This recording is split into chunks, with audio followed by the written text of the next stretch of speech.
안녕하십니까. 조선일보 경제부의 박사기자 방현철입니다. 이 시간은 받으면 많이 버는 방현철 박사의 머니머니 시간입니다.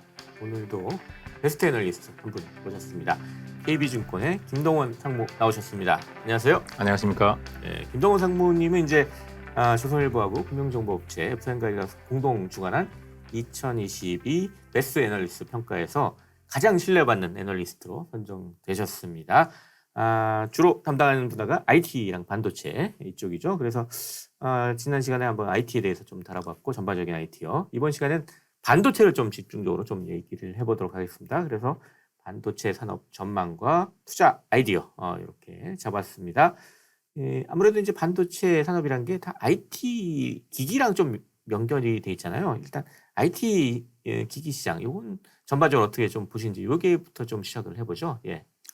예, 반도체 수요는 크게 세 가지 축으로 보고 있습니다. 전체 3분의 1 이상 차지하는 스마트폰, 나머지 3분의 1이 데이터 센터 서버 업체들, 나머지가 PC와 가전입니다. 올해 수요 개선의 강도로 살펴보면 스마트폰이 가장 주목할 만할 것 같고요. 네. 다음은 데이터 센터 서버, 나머지가 PC 가전입니다. 스마트폰 같은 경우는 중국 스마트폰이 관건입니다. 전 세계 12억 대 수요 중에서 35%를 차지하고 전체 D램 수요의 11%를 중국 스마트폰이 차지하다 보니까 네. 과거 3년 동안 교체 수요가 없었던 중화 스마트폰 시장에서 중국 정부의 리오프닝 정책과 더불어서 하반기에는 중국 내수 스마트폰 시장이 살아날 가능성이 네. 있다고 생각하고 있습니다. 그래서 중국 스마트폰의 재고 축적 수요가 하반기 경에는 살아날 가능성이 있다고 보고 있고요. 데이터 센터 서버 같은 경우는 현재 구매 수요는 부진하지만 인텔이 출시할 예정인 신규 CPU죠. 사파이어 래피즈가 2분기에 양산이 시작이 되면 하반기에는 서버 증량을 위해서 교체 수요가 늘어날 것으로 네. 예상하고 있습니다. 네. 근데 이제 일단 이 반도체, 우리나라 반도체 기업들은 이제 메모리 반도체가 주력이잖아요. 이게 지금 별로 좀 상황은 현재는 안 좋아 보이는데 지금 상황은 좀 어떻게 봐야 돼요? 네, 상황은 안 좋습니다. 네. 지금 거의 최악의 국면으로 가고 있는 상황이고요. 다만 긍정적인 포인트를 찾아보면 재고 부분인데요. 메모리 재고. 네. 고객이 가지고 있는 재고가 있고 삼성전자와 같은 메모리 반도체 업체들의 재고가 있는데 메모리 반도체 업체들의 재고는 계속 증가하고 있습니다. 네. 그러나 이제 고객사들이 갖고 있는 메모리 반도체 재고는 올해 1분기에 한 1년 만에 처음으로 4분기 대비 20% 이상 감소세를 예상을 하거든요. 네. 지금 현재 신규 구매는 하고 있지는 않지만 고객사의 반도체 재고가 줄어든다는 얘기는 네. 올해 2분기 이후에는 고객사들의 재고가 건전화될 가능성이 높고 이 부분이 하반기에 재고 축적을 위한 신규 수요 증가로 연결될 가능성이 있어서 네. 고객사의 재고가 감소하는 게 가장 큰 긍정적인 포인트라고 볼 수 있습니다. 한편 재고사의 재고, SK하이닉스나 삼성전자의 재고는 올해 2분기 경에 재고 금액 기준으로 피크아웃할 것으로 정점을 기록할 걸로 예상을 하고 있습니다. 네. 따라서 하반기부터는 제조사의 재고도 점차 감소할 가능성이 높습니다. 네. 일단 그래도 이제 현재로서 이제 제조사들의 재고가 늘어나니까 제조 업체들이 지금 여러 가지 이제 그 대책들을 내놓고 있는데 보니까 SK 하이닉스나 마이크론 같은 데는 D램을 좀 줄이겠다. 뭐 이렇게 얘기를 하고 키옥시아는 뭐 낸드 감산을 얘기하고 있는데 삼성전자는 이상하게 뭐 감산 얘기 전혀 하지 않고 있어요. 이거 좀 어떻게 봐야 되는지 이게 좀 궁금합니다. 삼성전자는 뭐 직접적으로 공식적인 감산을 언급하고 있지는 않지만 간접적인 감산 효과가 클 것이라고 보고 있습니다. 네. 아시다시피 SK하이닉스나 마이크론, 키옥시아가 올해 설비 투자를 전년 대비 50% 이상 축소를 시켰고 가동률도 한 30% 감산을 시작을 했기 때문에 전반적으로 공급 축소에는 플러스 영향을 주고 있습니다. 다만 이제 글로벌 1위 업체인 삼성전자가 감산을 하느냐 안 하느냐인데 간접적인 감산이라는 얘기는 뭐 라인의 재배치, 그다음에 R&D 투자의 확대, 그다음에 미래 기술을 위한 장비 투자 이렇게 되면 현재 장비를 반입을 하지 않음으로써 생산이 줄어드는 효과가 있거든요. 네. 이게 간접적인 감산 효과라고 합니다. 그래서 저희가 KB증권이 예상하는 삼성전자의 올해 D램 공급량은 이 간접적인 감산 효과로 인해서 9% 가까이 줄어들 것 같고요. 네. 이렇게 되면 글로벌 D램 공급에 4% 영향을 주기 때문에 상당히 유의미한 감산 효과를 하반기부터 기대할 수 있을 것 같습니다. 네.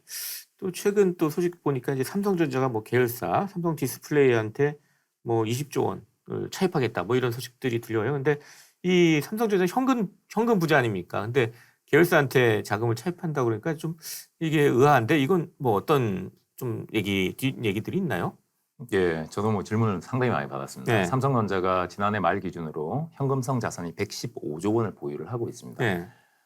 그런데 삼성 디스플레이로부터 20조 원을 차입한 이유는 불가피한 선택입니다. 이유는 115조 원 현금 중에서 90% 가까이가 해외 법인이 보유를 하고 있어서 이 부분을 국내로 반입을 하게 되면 세금 이슈가 또 발생을 그렇군요. 하는 거죠. 예. 그래서 90%라는 얘기는 국내에 한 10조 원 남짓밖에 없다는 얘기거든요. 근데 삼성전자의 연간 설비 투자가 53조입니다. 대부분이 국내에서 이루어지고 따라서 이제 이 많은 금액을 은행에서 차입이 불가능하지 않습니까? 그래서 순연금 30조 원 이상을 보유한 삼성 디스플레이로부터 20조 원을 차입을 한 거고요. 이자율 4.6%면 삼성 디스플레이는 연간 9,200억 원의 이자 수익을 거둘 수 있기 때문에 네. 어떻게 보면 한 가족 내에서 뭐 큰형님이 작은형한테 빌려주고 이렇게 이루어졌기 때문에 큰 문제가 될 부분은 아니라고 생각하고 있습니다. 그런 뭐 약간 해외 법인에 있는 현금과 뭐 이런 좀 그런 이슈들이 있는 거군요. 그러니까 그렇습니다. 예. 메모리 반도체 얘기 좀 해봤는데 이 메모리 반도체 이제 하향 사이클 이건 언제쯤 끝날까요? 이건? 올해 3분기 이후의 가능성이 높다라는 판단입니다. 네. 첫 번째 이유는 재고 부분, 고객사의 재고가 줄어들고 있고 제조사의 재고도 2분기 이후에 정점을 이룰 거기 때문에 전반적인 재고가 하향 안정화 추세가 될 거라는 게 첫 번째 포인트고요. 네. 두 번째로 가격입니다. 올해 디램과 낸드 플래시의 가격이 전년 대비 한 50% 하락을 보고 있는데요. 이렇게 되면 올해 2분기에는 낸드하고 디램이 현금 원가라는 원가 구조에 직면하게 됩니다. 이 말은 고정비도 건질 수가 없는 원가 구조가 되면 네. 생산할 필요가 없는 거죠. 그래서 과거 20년 반도체 산업 사이클을 보면 네. 현금 원가의 가격이 근접했을 때 가격 하락폭이 상당히 둔화가 됐었거든요.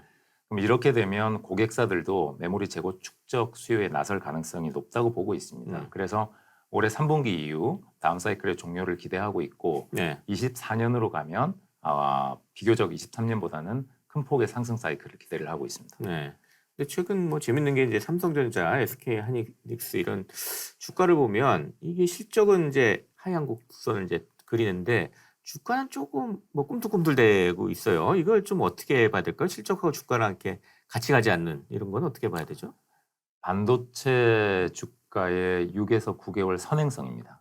항상 현재 주가는 네. 반도체 업황을 최소 6개월 이상 선반영하다 보니까 지금이 2월이죠, 그렇죠? 네. 그럼 실질적으로 8월 업황을 반영을 하는 겁니다. 그러면 3월이면 9월 업황을 반영하는 거고, 네. 말씀드렸듯이 3분기 이후부터는 뚜렷한 개선세를 예상을 하기 때문에 시간이 가면 갈수록 네. 삼성전자, SK 하이닉스 같은 반도체 주가는 저점이 올라갈 가능성이 높다는 판단입니다. 그렇게 좀 이해를 해야 되겠군요. 그다음에 좀 크게 좀 봐가지고 지금 미국하고 중국이 이제 반도체 패권 전쟁 뭐 이렇게 불 정도의 이제 양상을 보이고 있는데 이런 게 이제 반도체 주가에 좀 어떤 영향을 미칠까요? 장기적으로 긍정적입니다. 지금 미국이 중국의 반도체 시장 진입을 막고 있지 않습니까? 네. 만약에 미국과 중국의 패권 정쟁이 없었다면 그 중국의 D램 업체인 CXMT나 낸드의 YMTC, 파운드리의 SMIC가 상당 부분 시장 점유율을 확대했을 것 같아요. 그런데 미국에서 장비 반입을 금지시키고 네. 첨단 공정에 대해서 기술 수출을 막다 보니까 네. 지금 중국 D램 업체는 거의 파산 직전에 와 있거든요. 나머지 낸드 업체, 파운드리 업체도 경쟁력을 잃어가고 있고 네. 이런 부분들이 한국 반도체 업체의 장기 경쟁력을 향상시킬 수 있는 큰 요인이 될 것 같습니다. 다만 이런 지정학적 요인, 패권 전쟁이 국내 반도체 업체에는 부정적 요인도 있습니다. 왜냐하면 삼성전자가 시안에 낸드 공장이 있고 네. 중국의 공장이 SK 있죠. 하이닉스는 D램하고 낸드 공장을 둘 다 보유를 하고 있는데 예. 전체 생산량의 30~40%를 중국에 생산을 하거든요. 그럼 만약에 미국과 중국의 패권 전쟁이 악화됐다 네. 이러면 그 현지 공장을 보유한 한국 업체들은 이 현지 공장의 가동 운영 향후에 설비 업그레이드에 대해 상당히 고민에 빠질 수가 없습니다. 고래 싸움에 새우등 터지는 격이네요. 그러니까. 그렇습니다. 예.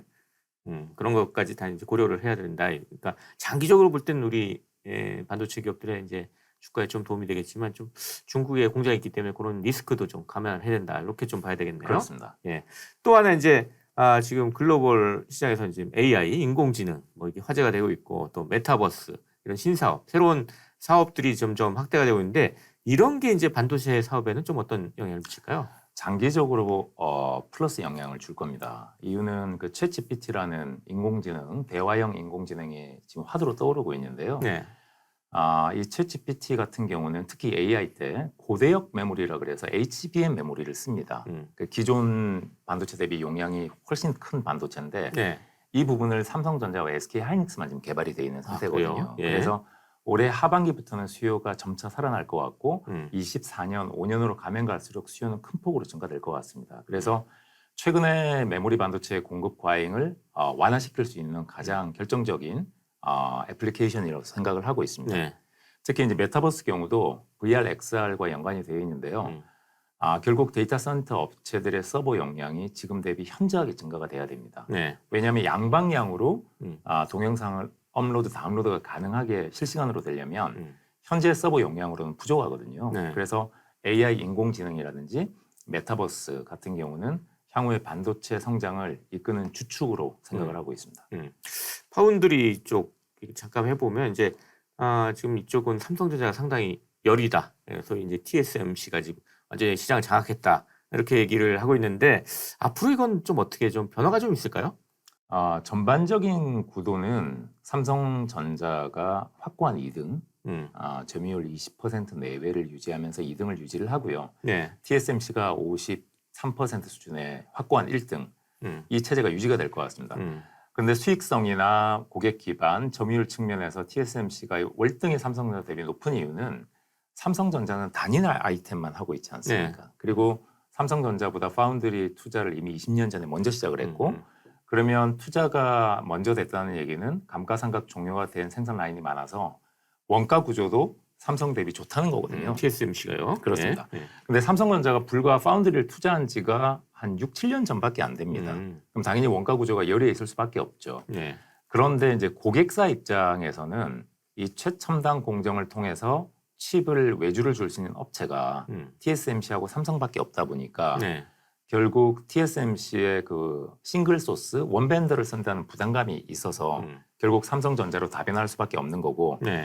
특히 이제 미국과 중국의 패권 전쟁 또 이게 크게 보면 양원 관계 악화까지도 얘기가 나오는데 이렇게 되면 고객사 입장에서는 지정학적 리스크를 고려하지 않을 수 없거든요. 네. 그래서 이제 삼성전자가 TSMC의 대안으로 부각될 가능성이 높습니다. 네. 자, 그럼 이제 마지막 질문은 이제 그렇다면 올해 반도체 업종 투자는 어떻게 될까 이게 궁금한데요. 일단 뭐 삼성전자, SK하이닉스 이런 대형주 쪽을 좀 집중을 해야 되는 건지 아니면 일각에서 이제 반도체 소부장, 소재 부품 장비 이쪽을 또 주목하는 게 좋겠다. 뭐 이런 얘기 하시는 분들도 있어요. 어떤 전략을 좀 쓰는 게 좋을까요? 상반기는 대형주 우선입니다.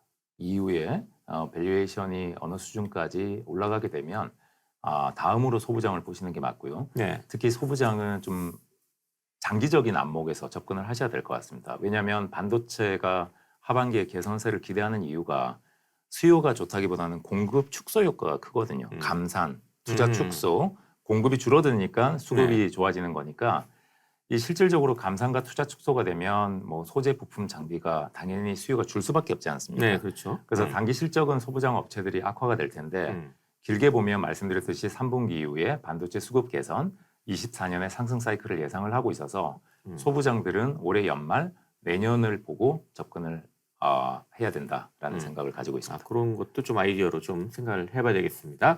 자, 이렇게 해서 오늘은 김동원 KB증권 상무 모시고 반도체 산업 전망과 투자 아이디어에 대해서 이야기를 나눠봤습니다. 마지막으로 저희 시청자, 구독자 여러분께 짧게 마무리 인사 부탁드리겠습니다.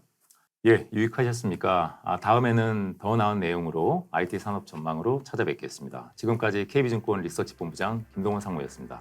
네, 감사합니다. 저는 조선일보 경제부의 박사기자 방현철이었습니다. 그럼 다음 시간에 또 뵙도록 하겠습니다. 감사합니다.